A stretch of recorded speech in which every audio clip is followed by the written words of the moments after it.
Magazine Monday, Magazine Monday, Magazine Monday. What are you reading today? Big thank you to Rob from Rusted Rails on Instagram. Got to hang out with him for a hot second. Never enough time in the day. At the Costa Mesa Fair, Costa Mesa Train Show. Got these two beauties that we're going to work on. We're going to figure out what we're going to do with them. And hopefully we get to get things working, rocking and rolling, and presenting these in some sort of way. But I love this. This is a GP60. Obviously, it's got the patch paint. This model is circa, early 2000s. It's a repaint, obviously. Originally in Santa Fe yellow bonnet. I mean, you still see, one of the things I love about this model, the nose headlight.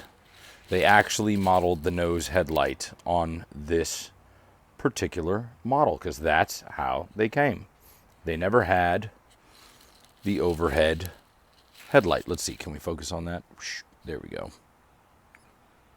Yeah. But it's a great looking model. Love these. And then obviously a Jeep 38-2 non-dynamic brake. I got to look up the history of these units because Santa Fe had a cornucopia of road switchers that were pretty much mainline units in the mid-80s. So you had Jeep 38-2s, Jeep 39-2s, Jeep 38s. You had Jeep 30s, Jeep 35s, B23-7s. All that fun stuff. Great looking units. Let's get to work. Let's do some wintertime stuff because it is the winter and it is chilly outside. We got a nice glare coming down from the lights, so we're going to turn this way. This is so it's Railroad Model Craftsman, December 95. December 95! Which this lash-up would have existed right then.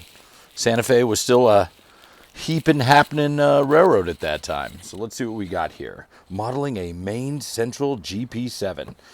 We were just talking about that on the podcast we recorded yesterday at Costa Mesa. So hopefully we can get those episodes up and running right quick. Costa Mesa. All right, here we go. A little bit of Athearn from the time. Love these units. Always a great baseline unit for any of you rivet counters out there that really modeled trains.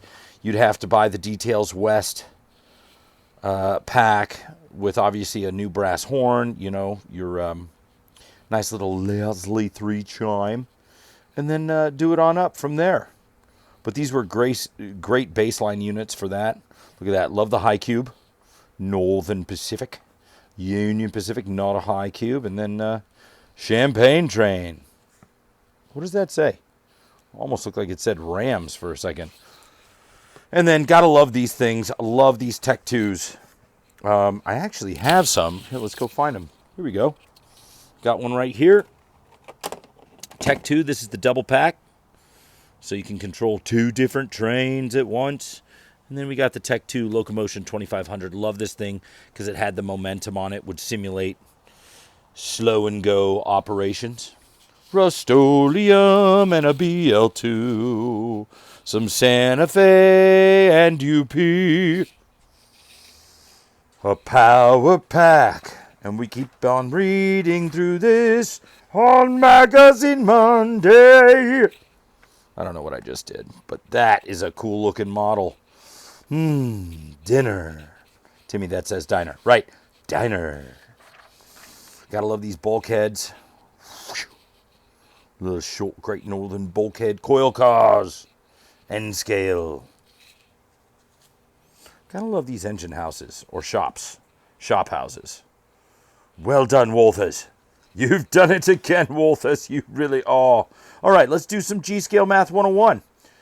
31 truck selections, 45 locomotives, 51 passenger cars, 92 freight cars, 196 accessories, including power supplies. That is the power of LGB. And this is actually powered by wind, believe it or not. Free wheels, motor. Yeah, kind of fun until they fly off the track, literally and figuratively. I really love the this mallet. Really cool looking locomotive. I actually have some video of one of those running yesterday on one of the layouts. Yeah, my hands are dirty. That's because Papa Bear gets to work. All right, here we go. Let's zoom out a little bit. As you can see, we were at the Great Train Show yesterday. Exhibitor. Did that podcasting. Meet Mike. Hello, Mike. How are you? Are you a CB&Q? Southern Pacific or New York Central? Really cool looking locomotive. Got one actually right here. As you can see, it's started to rain while we started this episode of Magazine Monday. Love this SP. Hello, Mike. Look at that. Coming down like the Dickens. That's some rain. The storm has hit. They said there would be a storm. Oh, by the way, people were asking me.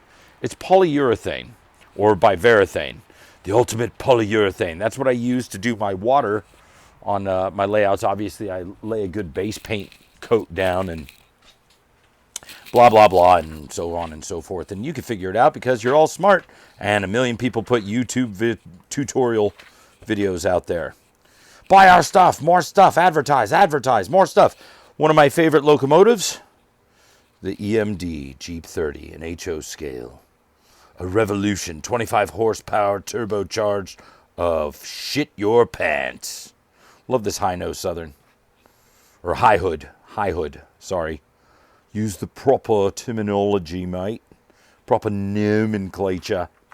And then we got a ton of, I'd love, back in the day, you had to read.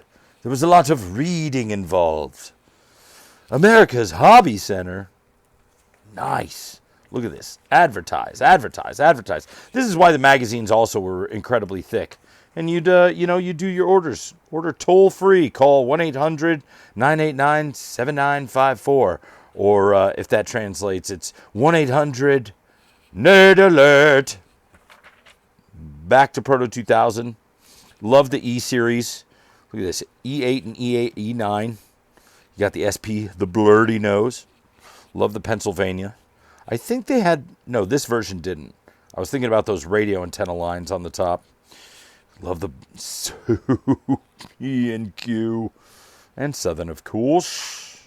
And these were like, it was really cool. It's plastic brass, had see-through grills and all that fun stuff. Etched metal.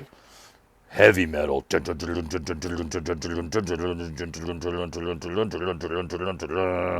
Power or repower kits for red cabooses, GPs. But I don't see any flywheels, so get the heck out. Need those flywheels, man.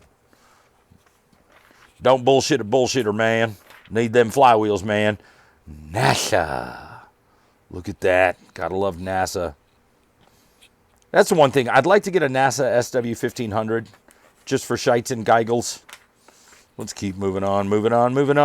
Brass. Probably $1,000 unit to this day. On deck.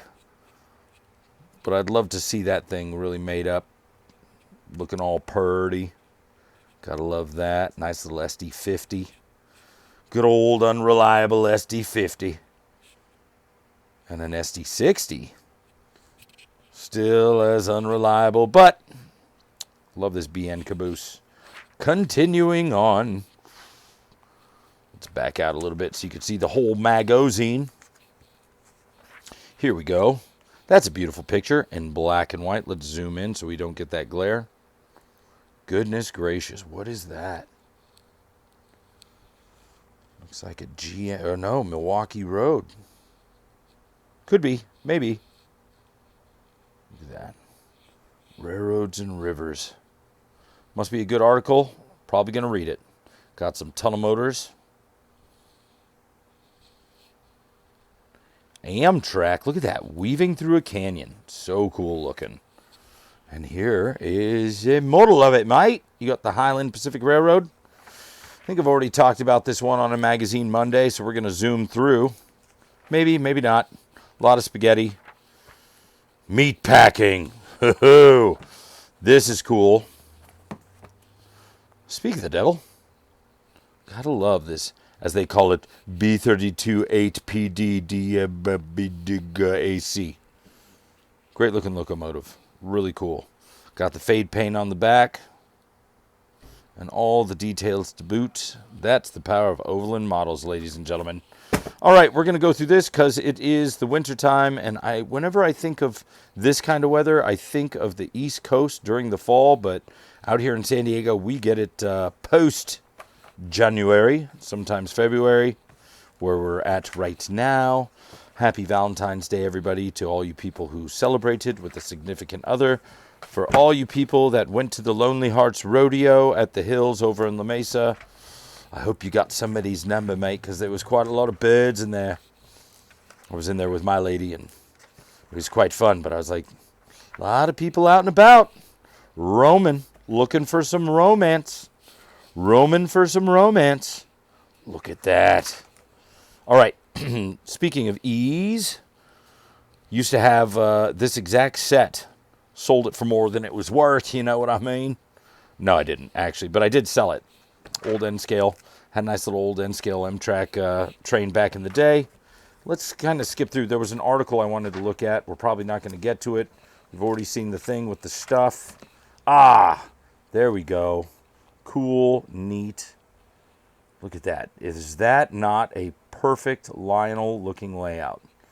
Still keeping a little bit of realism, a little bit of toy trainism, and it's fun. You got to do the fun stuff. Above the canyon. There we go. No, that's the name of the article, see? Above the canyon. And that is just quite a beautiful picture. It is printed onto a plate. I actually have one of those, thanks to Rob from Rusted Rails. Thank you, Rob. I got a box of goodies from him. And then obviously we're talking about SP Black Widows. Love these units. Great looking locomotives. There was an article in here. You know what? I'm not going to focus too much on this. Let's see if they got the along the lineup. I love the Shays. That's rad. Moving on. Hump Yard. Do not hump. Remember, go to the Railroads Rock Show page and purchase some merch. That is a beautiful looking scene. Let's see what we got here. Yeah. Find the link somewhere on our stuff with the thing and the stuff. And thanks for tuning in. This is going to be a short Magazine Monday, or if I've been boring you, then a long Magazine Monday. Thanks for sticking around. Descending towards Salt Lake City. Let's get to it.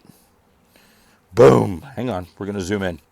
There you go. Beautiful looking Rio Grande. This is a beautiful looking module.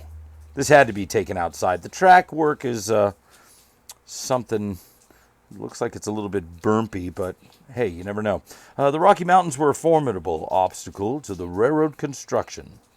So much that the Union Pacific skirted around them to the north, and the Atchison, Topeka, and Santa Fe flanked them to the south. Not the bold Denver and Rio Grande, though. They tackled the mountains head on, eventually earning the motto, through the Rockies, not around them. And there we go, along the line. Boom, descending towards Salt Lake City. Hope you all have a great day. Be well, be safe, and remember the most important signal you get, este es going to be your next one.